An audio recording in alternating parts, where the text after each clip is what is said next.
Muy buenas tardes a todos, ¿qué tal? ¿Cómo están? En estos momentos en que numerosas instituciones se tambalean y que muchas profesiones corren el riesgo de desaparecer por culpa del auge de la inteligencia artificial, la única institución que conozco que funcione, que se mantenga firme, es la familia.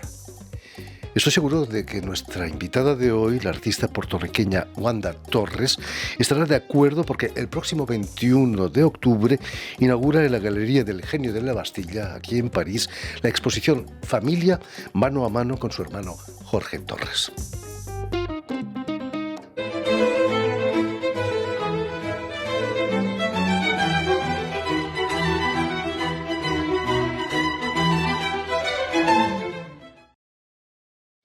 Muy buenas tardes, Wanda. Hola, buenas tardes. Gracias por estar aquí. Bienvenida a Radio Francia Internacional. La familia que pinta unida permanece unida. ¿No es así el dicho popular, creo, Wanda? Sí.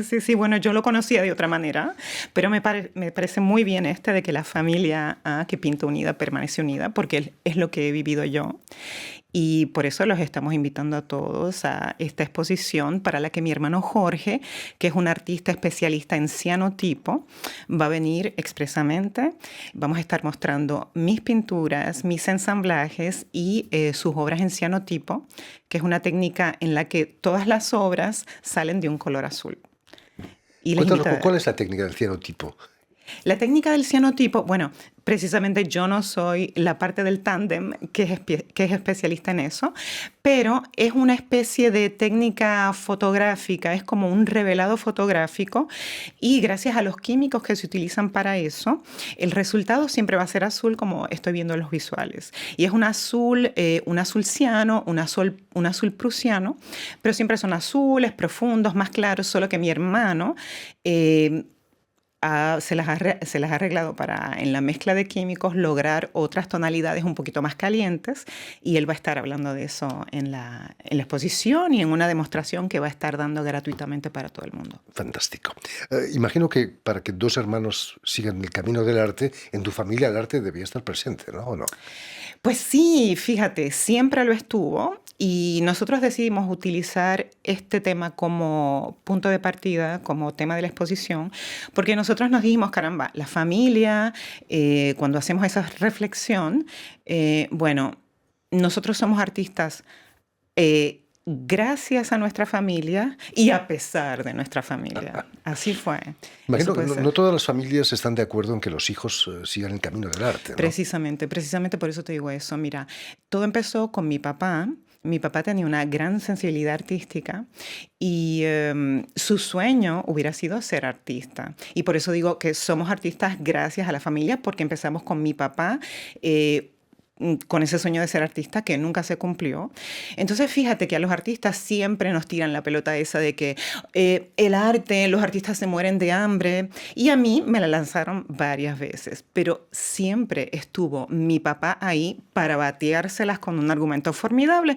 En una ocasión me dijeron eso y él dijo, pues mira, el artista tal, en la entrevista que él realizó para el periódico tal cual, pues explicó que él había empezado estudios de ingeniería porque su papá había insistido temiendo que se muriera de hambre, y finalmente tuvo que dejarlos porque no era su llamado en la vida, y triunfó como artista, y su propio papá tuvo que admitir, inclusive delante de los medios, que había sido lo mejor que su hijo había hecho en la vida.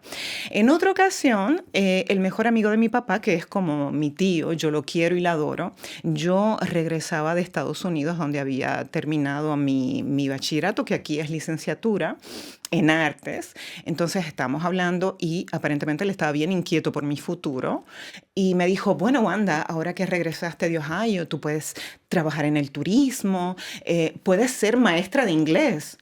Entonces mi papá no dijo nada, pero cuando ese amigo tío se fue, me dijo, Wanda, te voy a decir algo, Isidro dudo que haya estado en un museo. Si lo ha estado, habrá sido por obligación.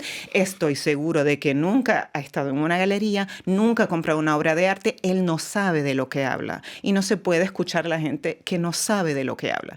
Entonces yo me lancé al mundo del arte, pues sin miedo, porque tenía a mi papá con ese argumento siempre a favor. ¿Nunca te han preguntado, Wanda, ¿trabajas o eres artista? Yo trabajo porque soy artista, y ese es mi Para mucha trabajo. gente no es un trabajo eso.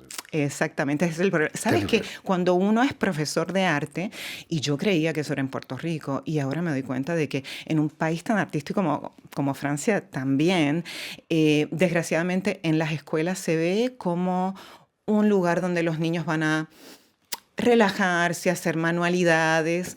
Y caramba, cuando uno está dibujando y está tratando de hacer el retrato de una persona, uno está muy concentrado, pero relajado no está. En absoluto. Mm, Así que es un trabajo y Por es muy supuesto, claro que cerebral, sí. muy serio.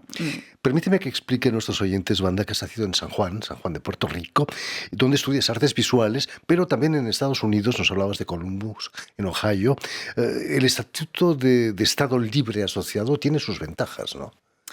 Bueno, si uno está interesado en hacer cosas en Estados Unidos, pues sí lo tiene, porque somos un Estado libre asociado, lo que quiere decir es que no somos el Estado número 51, pero somos un territorio que le pertenece a Estados Unidos y cuando uno nace en Puerto Rico, uno nace es ciudadano estadounidense. Así que cuando yo quise irme a estudiar afuera para ver otros horizontes, yo solicité a varias universidades en Estados Unidos. Esa me gustó mucho por el tipo de programa que tenía, en la que enfatizaba mucho el dibujo, el realismo. Ellos me becaron y todo fue muy fácil, efectivamente, porque yo ya era ciudadana norteamericana. Sí. Ventaja, sobre todo ahora, donde inmigrantes sin papeles se ven perseguidos, arrestados por la policía. Hemos visto imágenes terribles de estas Sí, detenciones completamente arbitrarias, ¿no? claro. ¿Cómo te sientes tú ante estos Bueno, a hechos? mí eso me preocupa enormemente, porque hay que saber que cuando un puertorriqueño está en Estados Unidos, lamentablemente el estadounidense promedio, no entiende mucho las diferencias entre un mexicano, un español, un argentino o un puertorriqueño. Entonces hay puertorriqueños que han sido detenidos. Los oyen hablando español y para mí eso es una barbaridad, es una cosa Terrible. muy, muy inquietante. Tienen que ver West Side Story, ¿no? West Una Side canción Story. Puerto Rico famosa. Sí, sí, sí. Gracias a una beca, tienes una residencia de artista aquí en París en el año 2000. ¿Qué imagen tenías de París desde allí? Pues mira, pues fíjate que yo estaba preparándome para ir a Italia. Todos los artistas, inclusive los franceses, en algún momento quieren estar en Italia y pues ese era mi caso. Yo me estaba preparando, estaba aprendiendo italiano, pero surgió esta oportunidad ofrecida por la Fundación Alfonso Arana. Alfonso Arana fue un pintor puertorriqueño que vivió en París y triunfó en París. Él murió en el 2005. En los años 80 creó una fundación y el proyecto clave de esa fundación era una beca que permitiría a un puertorriqueño, eh, uno por año, hacer una residencia de un año en París, trabajar. Él compartía su estudio, su taller con nosotros. Entonces era todo un año de trabajo. No era tanto de estudios, era una residencia de artista. Veníamos a hacer nuestro trabajo, a ir a museos, a cultivarnos, a desarrollarnos como artistas. Él, pues desgraciadamente, murió en el 2005, entonces hubo una transformación en la fundación. La fundación ya no está dirigida por las mismas personas, ahora es la familia que se dedica a su desarrollo y pues tiene otros proyectos, pero desde los 80 hasta el 2005 pues fue la fundación que traía un puertorriqueño como pintor residente a París y yo fui esa persona en el año 2000. Entonces yo pues preparado no estaba, porque como te digo, yo me estaba preparando para otra cosa. Yo encontraba que el francés era difícil. Además, pasó algo. Al becado se le preparaba muy, muy bien para hacer su residencia. Con un año de anticipación se le inscribía en la Alianza Francesa y cuando el becado llegaba a Francia, pues ya venía con una fluidez en el francés. Pero en mi caso, yo fui elegida en un momento en el que había un cambio en la directiva y unas cosas se atrasaron y llegó el momento para enviar el becado y yo no había cogido ni una clase de francés. Así que pues yo vine muerta de miedo, muerta de miedo. Entonces ya estando acá, pues yo estaba en el apartamento que la fundación tenía para sus residentes, sus artistas residentes. No había visto a Alfonso Arana, yo estaba loca por conocerlo, yo lo conocía de lejos. Él es una persona... Era una persona muy generosa, un artista increíble. Él ganó la medalla de Caballero de las Artes y las Ciencias en Aquí en el Francia, 2005, creo. por No, supuesto. no, antes de eso. Eh, y pues fue alguien a quien yo admiraba de lejos. Estaba loca por conocerlo, estaba en Francia, pasaban los días y yo no lo conocía porque él estaba preparando una exposición en Suiza. Pero entonces un día me llaman por teléfono y yo muerta de miedo también porque cada vez que sonaba el teléfono me salía una publicidad en francés y yo no entendía nada. Pero me llaman, respondo y era él y me dice, Wanda, no nos hemos podido conocer, pero ¿cómo te sientes? Y yo, bien, bien. ¿De verdad te sientes bien? Sí, sí. Ay, qué bueno, Wanda, porque mira, cuando yo llegué aquí hace yo no sé cuántos años, yo lloraba todos los días.